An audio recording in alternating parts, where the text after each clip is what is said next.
കോൺഗ്രസിനെ വെല്ലുവിളിച്ച അജിത് ജോഗിക്ക് കനത്ത തിരിച്ചടി. അജിത് ജോഗിയുടെ പാർട്ടിയായ ജനതാ കോൺഗ്രസിൽ നിന്നും 6 മുതിർന്ന നേതാക്കളാണ് കോൺഗ്രസിൽ ചേർന്നത്.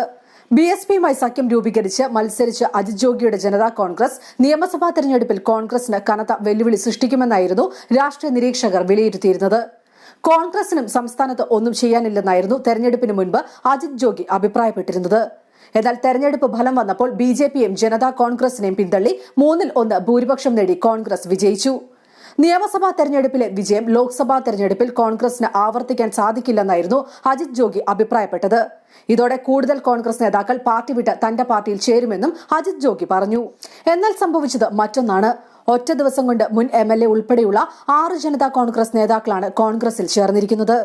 മുൻ MLA ആയ CRM കൌശിക്, ചൈത്രം സാഹു, ചന്ദ്രബൻ ബർമത്തെ, ബാൽമുകുന്ദ് ദേവാങ്കൺ, കഴിഞ്ഞ നിയമസഭാ തെരഞ്ഞെടുപ്പിൽ ജനതാ കോൺഗ്രസ് ടിക്കറ്റിൽ മത്സരിച്ച സന്തോഷ് കൌശിക്, പങ്കജ് തിവാരി എന്നിവരാണ് കോൺഗ്രസിൽ ചേർന്നത്.